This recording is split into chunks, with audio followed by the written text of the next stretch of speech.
Cristo, ¿quién vive? Cristo. Y a su nombre. Gloria. Damos gracias al Señor por la inmensa oportunidad de poder predicar su santa y bendita palabra. El Señor es bueno para siempre, es su misericordia. Amén. El Señor está cumpliendo lo que una vez prometió, porque Él es un Dios que promete y cumple. Y el Señor siempre dio palabra de que yo predicaría su palabra. Amén. Incluso el jueves estábamos en una iglesia en el Evaristo Morales que nos invitaron a predicar y el Señor se glorificó de gran manera, y esta mañana también no será la excepción. Él se glorificará de una manera especial en esta palabra. ¿Quiénes están gozosos en esta mañana? Amén. Porque cuando suenan las alabanzas nos gozamos, y es bueno porque fuimos creados para tal, para adorar a Dios. Para eso fuimos nosotros creados, para adorar al Rey de Reyes y Señores, Señores, porque la alabanza es buena, alabar a Dios es bueno. Pero la palabra dice en Salmos 22, 5, que Él habita en la alabanza, en medio de la alabanza de su pueblo. Pero en el Salmo 138, capítulo 2, versículo 2 dice que Él ha engrandecido su nombre y su palabra sobre todas las cosas, por lo que la palabra está por encima de la alabanza. ¿Quiénes dan gloria a Dios? Entonces, siendo así, mi hermano, porque muchas veces cuando estamos en alabanza nos gozamos, y qué bueno que nos gozamos, pero cuando llega la palabra, hermano, un silencio sepulcral, que Dios lo saque de pena y lo lleve a descansar. Y lamentablemente así ponemos cara larga, mis hermanos, es la verdad. Yo no puedo pararme aquí a decirle una cosa que no sea verdad, porque los mentirosos no entran. Damos gracias también a nuestros pastores por la oportunidad, porque cuando les informé que me invitaron a una iglesia a predicar, porque les avisamos, no es que andamos como el llanero solitario, sino que nos sujetamos a los pastores. Me dijo, qué bueno la pastora, principalmente, que fue a quien le escribí, que porque también quería informarte, te iba a llamar en la noche para que tenga el mensaje del domingo en nuestra iglesia. Y qué bueno que estamos aquí, el Señor nos ha dado una palabra. Vamos a buscar en el libro de Malaquías, capítulo 2. Cuando lo tengan, me responde con un fuerte amén. Malaquías, como dice nuestro hermano Ricky, está después de Zacarías y antes de Mateo. Antes de Mateo. Es el último libro. Malaquías.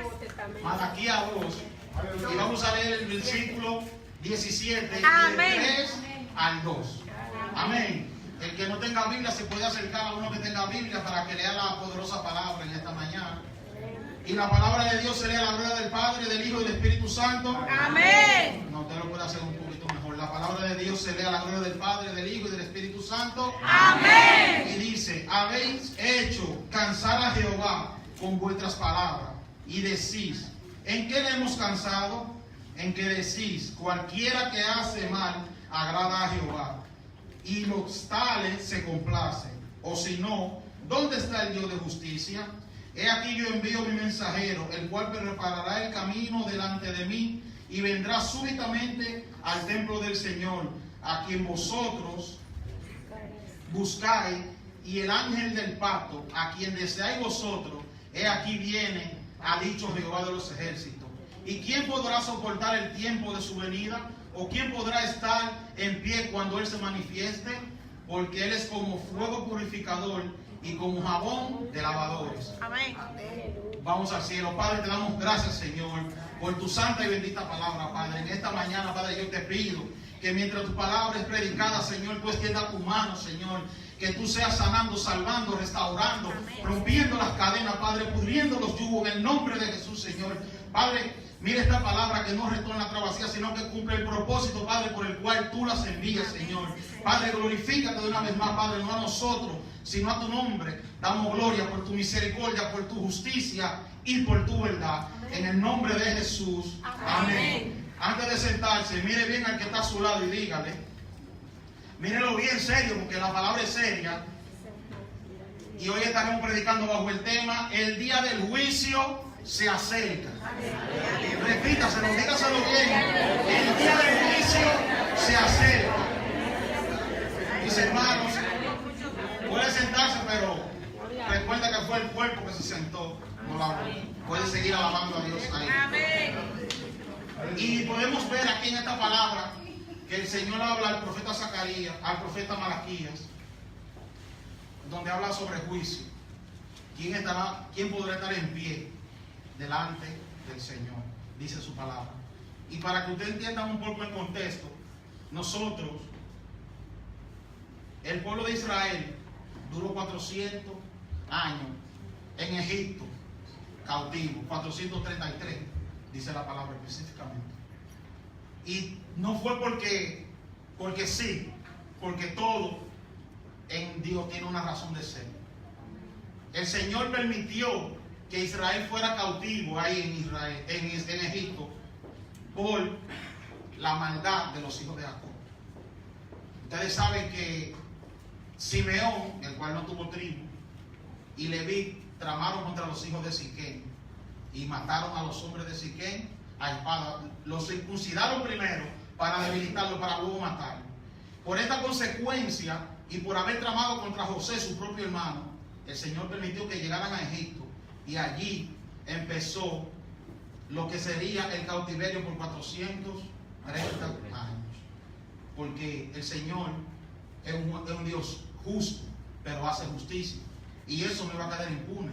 Lo que hicieron los hermanos de los hijos de Jacob con lo de Siquem y contra su propio hermano José. Aún era designio de Jehová que ellos le hicieran eso a su propio hermano para preservar la vida de todo el pueblo de Israel.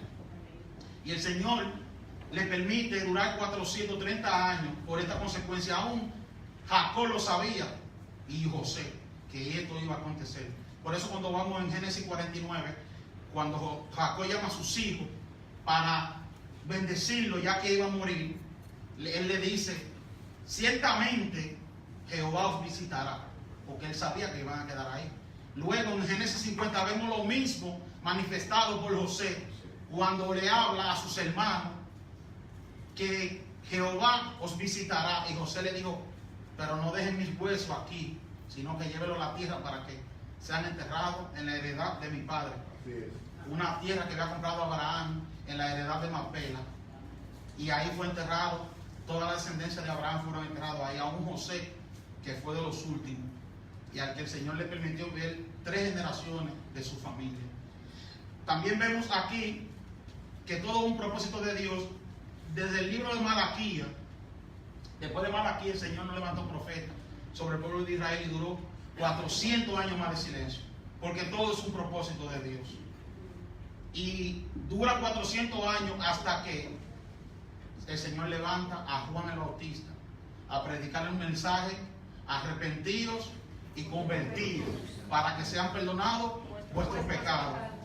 Y aún aquí el profeta, el Señor le revela que levantaría mensajeros delante de su pueblo, porque antes del Señor someter un juicio sobre su pueblo, sobre nosotros, el Señor da una salida. El Señor no va a dejar a su pueblo nunca en el piso, sino que irá al piso y luego lo levantará, porque todo en Dios es un proceso. Amén. Y como estaremos predicando en esta mañana, el día del juicio se acerca. Muchos de nosotros los cristianos hoy día vivimos una vida, nosotros los cristianos, porque el que está afuera, que no conoce de Cristo, vive en ignorancia, pero nosotros vivimos como que Cristo no viene. Y el apóstol Pedro habla en 2 de Pedro capítulo 2 versículo 4 que vendrían burladores y dirían: ¿dónde está la promesa de su advenimiento? Porque el incrédulo dice que ¿dónde está Cristo? Yo he escuchado personas, yo en una ocasión en donde yo lavo mi carro, yo le estaba predicando a un señor de 80 años y me dijo: muy bien que usted predique, joven, me gusta ver jóvenes predicando, pero yo tengo 80 años oyendo que Cristo viene y no viene. Entonces ese es un burlador, porque está rechazando la promesa del advenimiento. Pero usted sabe por qué Cristo no ha venido: por personas como él. Amén. Por eso dice 2 de Pedro capítulo 3 versículo 9: el Señor no retala su promesa, según algunos la tienen por tardanza, sino que es paciente para con nosotros, no queriendo que el hombre perezca, sino que todo proceda al arrepentimiento. Porque eso es lo que quiere el Señor, que todo hombre sea salvo mediante la muerte y resurrección de Cristo. Amén. Y vemos que el Señor siempre, aún haya juicio, va a dar una salida a su pueblo, Amén. a su iglesia. siempre. La palabra juicio en el diccionario de la Real Lengua Española significa, es el resultado de distinguir entre lo bueno y lo malo, entre lo falso y lo verdadero. También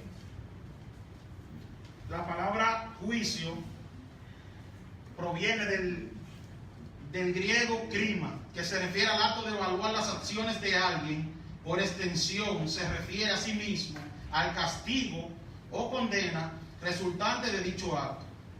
Nosotros esta mañana vamos a estar tratando 5 puntos del juicio de Jehová sobre nosotros, porque el juicio es sobre nosotros, porque tanto los impíos como los cristianos seremos juzgados.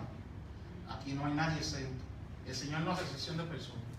Sabemos que unos serán enjuiciados para salvación y otros para perdición.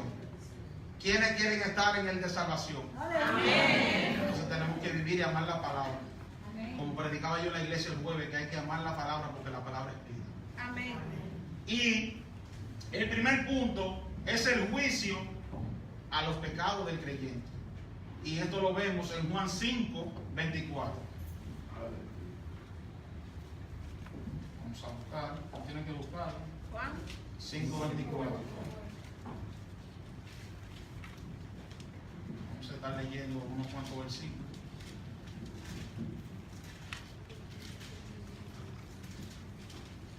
Y dice: de cierto os digo, el que oye mi palabra y cree en el que me envió, tiene vida eterna y no vendrá condenación, mas ha pasado de vida, de muerte a vida. O sea, el que cree en la palabra del Señor, porque es la única que cae infalible. La palabra de Dios es infalible, no falla. Todo lo que está aquí, la mayor parte ha acontecido, falta muy poco por acontecer. Amén. Porque Cristo viene. Amén. Ese es el mensaje central que debe permanecer en los altares hoy. Cristo viene. Amén. Y debemos dar a cuenta con Él para poder unirnos en el rapto de la iglesia, como se lo reveló al apóstol Pablo en su momento en la iglesia tesalónica. Pablo le habla del rapto de la iglesia a esos creyentes. También el segundo juicio es sobre las personas del creyente. Y esto lo vemos en 1 Corintios. Le dije, vamos a tocar 5 puntos. Y luego vamos a 1 Corintios 11. Y vamos a leer los versículos 31 y 32. Que dicen: si pues nos examinamos a nosotros mismos, no seremos juzgados. Mas siendo juzgados, somos castigados por el Señor, para que no seamos condenados con el mundo. Como yo le decía, el Señor va a condenar a los justos, o sea, a los injustos, y va a premiar a los justos. El Señor es claro. A nosotros no nos juzgarán juntamente con los del mundo. Compadeceremos ante el tribunal de Cristo, pero aparte. El tercer juicio es sobre las obras del creyente, lo cual lo encontramos en 2 Corintios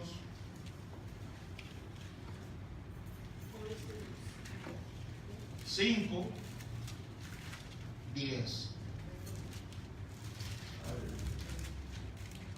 Y dice: porque es necesario que todos nosotros compadezcamos ante el tribunal de Cristo, para que cada uno reciba según lo que haya hecho, sea bueno estando en el cuerpo, sea bueno o sea malo, porque seremos juzgados. Por eso la palabra habla de las obras del creyente. Nosotros tenemos que hacer obras buenas, no malas, porque el que obre mal recibirá condenación. Pero si obramos bien, el Señor nos dará una corona que está prometida a los que le aman. Amén. Como dice su palabra en Apocalipsis. Aleluya. Aquí vemos que el Señor dice que todos, no hay excepción de personas, todos compadeceremos ante el tribunal de Jesucristo, estaremos delante de Él. Y el Señor nos preguntará: ¿qué hiciste? ¿Qué obra? Hay que hacer obras, mis hermanos. No es que las obras salvan, pero son un complemento para la salvación.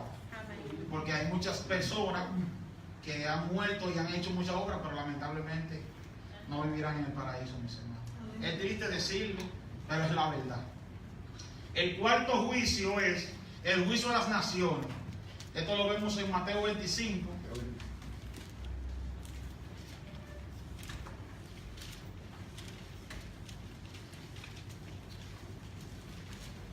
Gloria a Dios. Y vamos a estar leyendo del 31 al 46. Cuando el Hijo del Hombre venga en su gloria y todos los santos ángeles con él, entonces se sentará en su trono de gloria y serán reunidas delante de él todas las naciones y apartará los unos de los otros, como aparta el pastor a las ovejas de los cabritos, y pondrá ovejas a su derecha y los cabritos a su izquierda. Como yo le decía a mi hermano, hay que ser ovejas, no cabros. Entonces el rey dirá a los de su derecha: venid a mí, benditos de mi Padre, heredad el reino preparado para vosotros desde la fundación del mundo. Porque tuve hambre y me diste de comer, tuve sed y me diste de beber, fui forastero y me recogisteis, estuve desnudo y me cubristeis, enfermo y me visitasteis, en la cárcel y viniste a mí. Entonces los justos responderán diciendo: Señor, ¿cuándo te vimos hambriento y te sustentamos, o sediento y te dimos de beber? ¿Y cuándo te vimos forastero y te recogimos, o desnudo y te cubrimos? ¿O cuándo te vimos enfermo o en la cárcel y vinimos a ti? Y respondiendo el rey le dirá: de cierto os digo, en cuanto lo que hiciste a uno de estos mis hermanos más pequeños, a mí me lo hicisteis. Entonces dirá también a los de la izquierda: apartaos de mí, malditos, al fuego eterno preparado para el diablo y sus ángeles. Porque tuve hambre y no me diste de comer, tuve sed y no me diste de beber, fui forastero y no me recogiste, estuve desnudo y no me cubristeis, enfermo y en la cárcel y no me visitasteis. Entonces también ellos responderán diciendo: Señor, ¿cuándo te vimos hambriento, sediento, forastero, desnudo, enfermo o en la cárcel y no te servimos? Entonces responderá diciendo: de cierto os digo, que cuando no hiciste a uno de estos más pequeños, tampoco a mí me lo hiciste. E irán todos al castigo eterno, y los justos a la vida eterna. Porque el Señor espera que nosotros hagamos obras, pero muchas veces nosotros, aun siendo cristianos, cerramos nuestro corazón, nuestros ojos al necesitado. No tanto, porque es bueno servirle a los otros hermanos, pero al que no es hermano de nosotros. Por ejemplo, como el viernes, uno que apareció, que siempre viene de noche. Mucha gente, lamentablemente, hermano, la iglesia está siendo probada porque la iglesia se va. Y nosotros estamos endureciendo nuestro corazón. Al que está necesitado hay que darle la palabra. Y si uno tiene también para darle algo material, puede dárselo. No importa lo que esa persona haga con ese dinero que usted le pueda dar, mis hermanos. Pero la iglesia está siendo probada y la iglesia está sumergida en un bache espiritual, que no discierne que el Señor le está probando, que Cristo viene. Y estas son parte de las obras que el Señor quiere que nosotros hagamos. Y cerramos nuestro corazón. Por la dureza de nuestro corazón no vemos a esas personas. Y tenemos, mis hermanos, que hacer obras justas, obras buenas, como dice el Señor.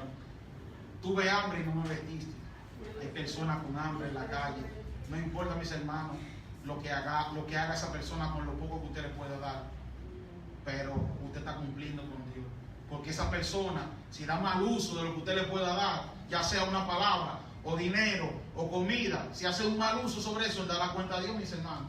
Pero nuestro corazón no debe cerrarse a eso. Y nosotros hoy día, en esa, nos estamos deslizando. Yo también, yo no soy perfecto, mis hermanos. Yo también he cerrado en ocasiones mi corazón a esas personas. El Señor me ha dado el cuidado terrible y he tratado de cambiar esa forma. Pero gloria a Dios, que el Señor es bueno y para siempre su misericordia. Y el quinto juicio es el juicio de las naciones y el juicio, bueno, es el mismo, el juicio a todos los creyentes, que se encuentra en Apocalipsis 20. Es prácticamente el mismo juicio porque nosotros somos todas las naciones. Apocalipsis 20, vamos a contemplar del 11 al 15.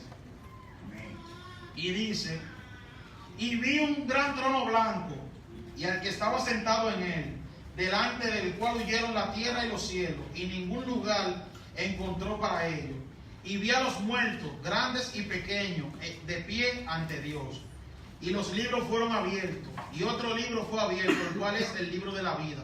Y fueron juzgados los muertos por las cosas que estaban escritas en los libros, según sus obras.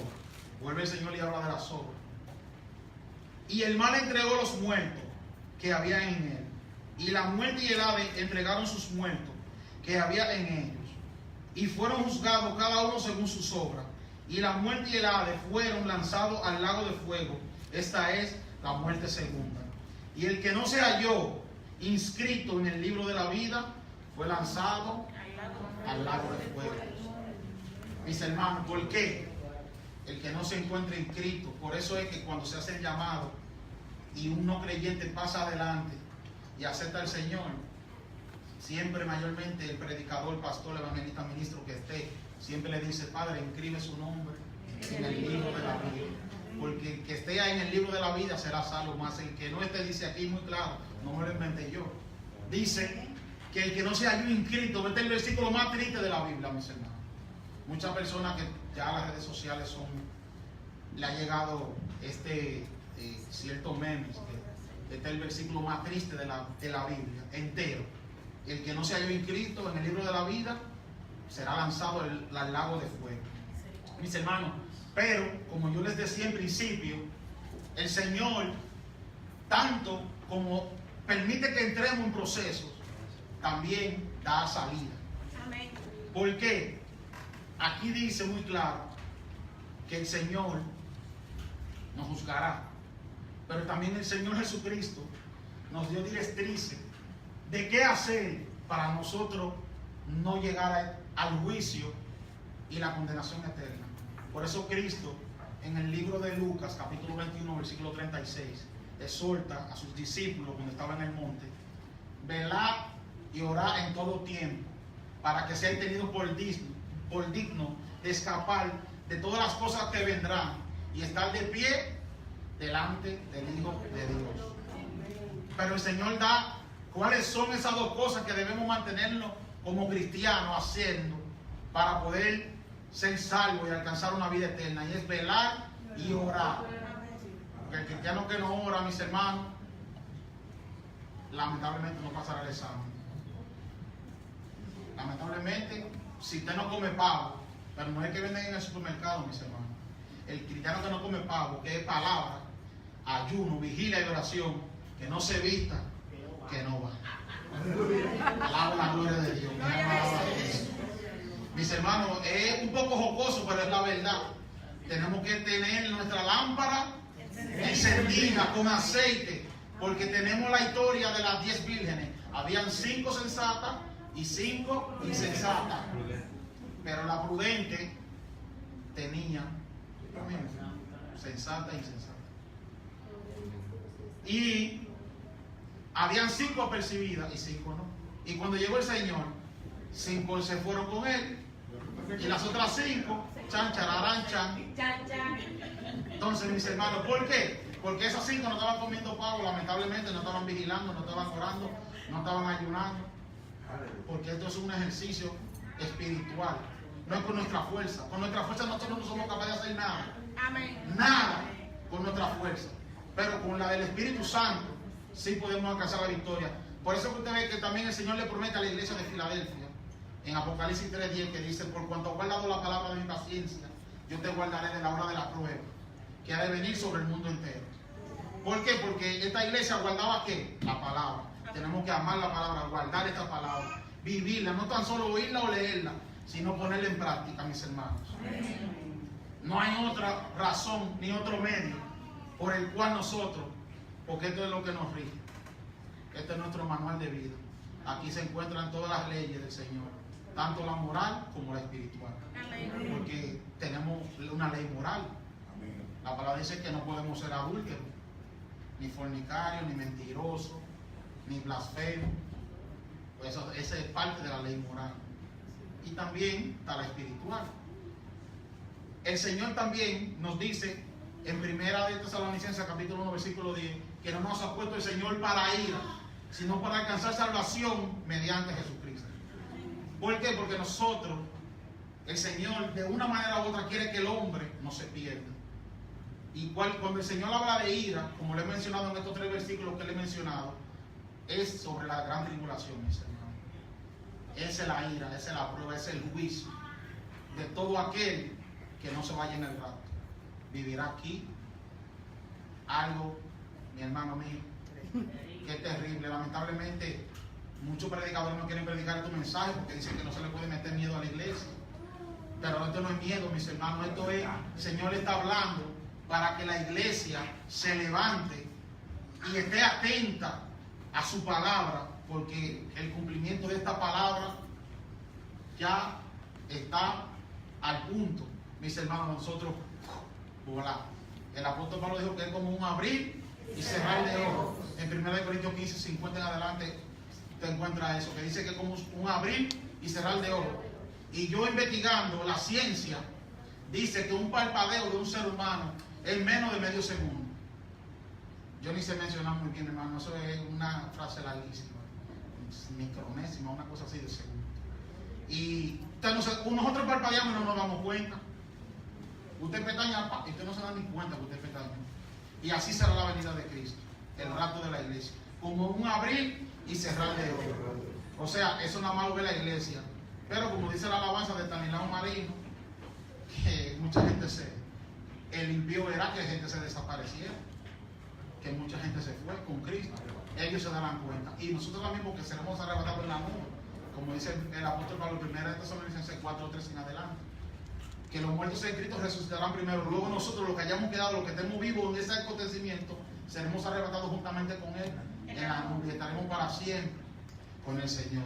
Denle un aplauso al Rey de Reyes y Señor de Señores.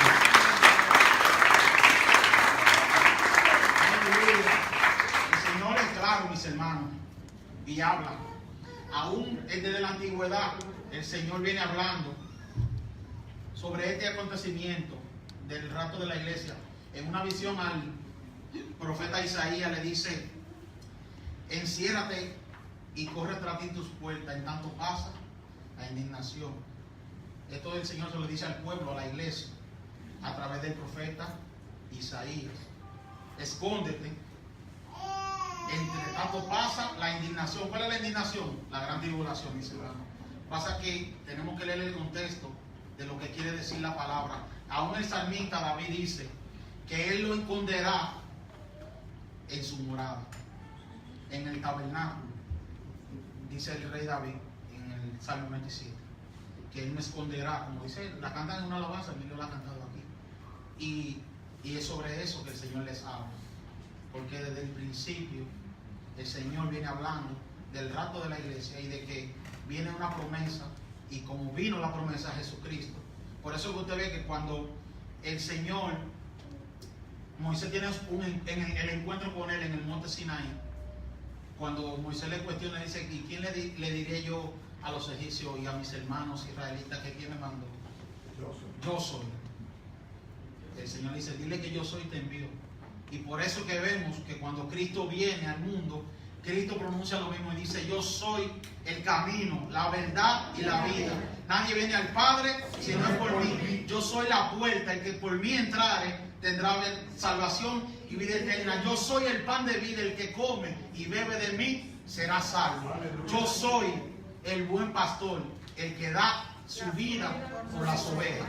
Por eso que usted ve que desde el inicio él le dijo a Moisés: yo soy. Y Cristo se levanta y dice: yo soy, porque Cristo era el que había de venir. Amén. La promesa que Dios permitió para que nosotros seamos salvos mediante su muerte y resurrección. Porque sin muerte no había resurrección. Mucha gente se quedan en la cruz, mi hermano, pero la cruz era importante, pero lo más importante era la resurrección, porque si Cristo no resucitaba, ¿qué usted cree? ¿Qué pasaría? Se quedaba ahí como un profeta más.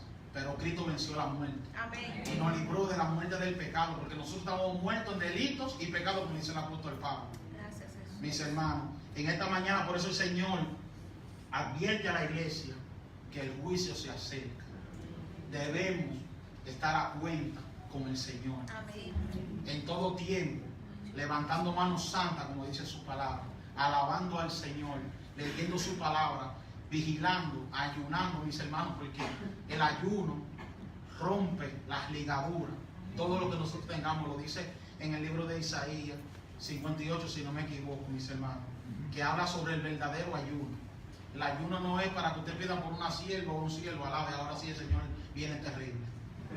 El ayuno no es para que usted pida por una novia o por un novio a los jóvenes, ni porque usted pida por una casa o por un empleo, porque el ayuno no es cosa material, el ayuno es espiritual. Amén. Por eso el Señor habla a través del profeta Isaías sobre el verdadero ayuno. ¿Por qué? Porque el pueblo en aquel tiempo estaba enfocado en lo material y ayunaban. Bueno, yo no tengo una casa, yo voy a ayunar por una casa. Yo no tengo hijos, yo voy a ayunar por un hijo. Y no que no, usted ora, mis hermanos, porque vemos en la palabra, Ana no tenía hijos y el Señor le concedió tener hijos. Porque ella tuvo Samuel y luego tuvo más hijos, porque el Señor es justo. Entonces, el Señor dice, no, a través del profeta Isaías, no, ese no es el ayuno que yo elegí. El ayuno que yo elegí es tal que es para que se rompan la ligadura de impiedad, para que nosotros seamos piadosos, no impíos, porque eso es lo que significa impío, una persona que no tiene piedad. Entonces, para que se rompan esos yugos, fue que el Señor instituyó el ayuno, el verdadero ayuno. Entonces, nosotros debemos hacer estos ejercicios, mis hermanos. Yo sé que este es un mensaje un poco que no hay mucho amén, pero gloria a Dios, mis hermanos. Que el Señor habla a su pueblo, porque estamos en la recta final y será muy difícil no llegar a la meta, como dice el apóstol Pablo. No venga yo siendo heraldo para otro y me delicie. No es que lo haya alcanzado, yo tampoco, porque puedo decir como el apóstol Pablo, no es que yo lo haya alcanzado, pero una cosa hago, olvidando ciertamente lo que queda atrás y extendiéndome a lo que está adelante, porque lo que está adelante es Cristo. Amén. Por eso usted ve que el escritor de la carta a los Hebreos dice en Hebreos 12:2, puesto los ojos en Jesús, el autor y consumador de la fe, porque solamente a través de Cristo que nosotros podemos tener salvación y vida eterna. Amén. No hay otra forma. Y como le decía, debemos practicar estos ejercicios para poder estar de pie delante del Hijo de Dios y adorarle por una eternidad y caminar por esa calle de oro y ese mar de cristal. Amén. Pero cuando la palabra habla calles de oro y mar de cristal, hermano, no es que la calle es de oro literalmente, sino que el oro tipifica santidad. Amén. Y debemos vivir una vida en santidad, como dice Lucas 1:75, en santidad y justicia delante de Él todos nuestros días. Porque no hay otra forma de que nosotros podamos heredar esa vida eterna. Este cuerpo se va a desaparecer, mis hermanos. Este cuerpo va a volver al polvo. Del polvo es y al polvo volverá. Lo que se debate el alma, el soplo de vida que Dios sopló sobre el hombre, irán de Dios porque es de Dios. Lo que está en juego es el alma, mis hermanos. La palabra dice que el alma que pecare, esa morirá. Entonces, esa es la que debemos cuidar, la salvación de nuestras almas. Amén. Porque será difícil, mis hermanos, quedarse y vivir la gran tribulación. Iglesia, es tiempo de que despertemos, que el Señor nos dé un espíritu de sabiduría para que podamos estar atentos a lo que Él quiere hablar. Las bendiciones ya nosotros las tenemos, mis hermanos. La bendición más grande es nuestra salvación. Amén. No hay una bendición porque usted no se va a llevar a la casa. Cristo no va a levantar casa, ni esos bancos, ni este púlpito. Cristo va a levantar nuestras almas. Amén. El cuerpo se quedará, será transformado, dice la palabra del apóstol Pablo en 1 Corintios 15:50, que seremos transformados. ¿Por qué? Porque la carne y la sangre no pueden heredar el reino de los cielos, dice la palabra. Entonces, nosotros seremos transformados de un cuerpo mortal a un cuerpo espiritual. Amén. Y esa es el alma. Por eso cuando usted ve que Cristo se transfiguró en el Monte de los Olivos, que Pedro se puso perplejo, porque llegaron Moisés y Elías. Ahí, así mismo, como Cristo se transfiguró y volvió su cuerpo corruptible a uno incorruptible, así mismo hará con nosotros. Amén. En esta mañana, mis hermanos, ponga sobre sus pies. Si en esta mañana tu palabra su palabra ha tocado tu corazón. Si aquí hay un hermano que no tenga a Cristo, o un amigo, esta es tu mañana. Cristo se ha acercado a ti. Acércate a Él, porque Él quiere darte vida y vida en abundancia en esta mañana. No permita que el enemigo te robe esa bendición de ser salvo y ser inscrito en el libro de la vida. Si en esta mañana el Señor ha hablado a tu corazón, hay una manera para que el Señor inscriba tu nombre en el libro de la vida. Y es con tan solo pasar aquí adelante y levantar tus manos, porque a eso vino Cristo, a que nosotros, solamente por levantar nuestra mano y confesarle delante de los hombres, confesamos a Cristo y Él nos salva. Amén. Yo quiero que el hermano Andrés me ponga una alabanza, y yo quiero que ustedes presten atención a lo que dice esta alabanza, porque Cristo es la fuente. Amén. Como predicaba la hermana Glenis, que la hermana Glenis predicaba un domingo de esto, de que hay que acercarse a la fuente, y la única fuente dadora de agua viva es Cristo. Amén. Yo quiero que ustedes pongan atención a esta alabanza, mis hermanos. Esta alabanza ministró mi vida de una manera muy terrible, porque esta alabanza dice lo que es la esencia de Cristo. Qué amor más grande me has demostrado tú, mi Dios. Él nos mostró su amor mediante su muerte. A tú enviaste a la cruz a morir por mí. No deje que esta mañana se vaya sin aceptar a Cristo, hermano. Todas Cristo quiere salvar tu alma. rebelión Cristo quiere darte vida y vida en abundancia. Él se llama Jesús.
Gracias, Señor, por tu salvación, Padre. Gracias, Señor, por tu palabra, porque es viva, es eficaz, es más cortante que toda espada de los filos. Gracias, Señor. único Salvador, el dador de vida eterna, el único intercesor, este Dios y nombre, Jesús, en sublime incomparable, consejero admirable, el pan de vida es Jesús, ese es mi Jesús, Él es Gloria a tu nombre, Jesús, Señor. Recibe toda alabanza, Padre. Jesús, Gracias, Cristo, por lo que hiciste. Jesús. Mi alma te alaba, Jesús. Padre, gracias, Señor. Gracias por tu palabra, Señor. Gracias, Padre, porque ha hablado en nuestra vida, Señor. Mi alma te alaba, te adora y te bendice, Señor. Padre, gracias, Señor. Yo sé que tu palabra, Señor, ha hollado lo más profundo de nuestro corazón. Señor, yo sé, Padre, que hoy, desde hoy, Padre, seremos nuevas criaturas de Dios, Señor. Padre, sé que tú nos apercibirás, Señor, de que tu venida está a la puerta, Señor. Padre, yo te pido en esta hora que tú pongas en el corazón de cada uno de mis hermanos y aún en el mío, Padre, el estar atento, el velar, orar, Padre, para que podamos estar junto a ti por una eternidad, Padre. Padre, en el nombre de Jesús, gracias, Señor, te damos, Señor. Padre, te bendecimos, alabamos y adoramos tu nombre, Padre, porque como decía esta alabanza, todo nombre es Jesús. Hermano, a nosotros solamente Cristo puede salvarnos. El único que puede interceder por nuestras almas delante de Dios es Jesucristo. No hay nadie. Aún los católicos hablan Dios te salve María, y María no tiene facultad ni para salvarse ella misma. Aquí nada más hay un solo nombre, y ese es Jesús. El hombre siempre ha querido proveerse de un nombre, y por eso es que Cristo dice que yo soy el nombre que es sobre todo nombre, sobre el cual se doblará toda rodilla, mis hermanos. La palabra dice en 1 Timoteo 2:5 que hay un solo mediador entre Dios y los hombres, y es Jesucristo. Ese es el que está aquí en esta hora, y el que extiende su mano de misericordia. Dios te bendiga, iglesia. Dios te cubra y Dios te guarde. Amén.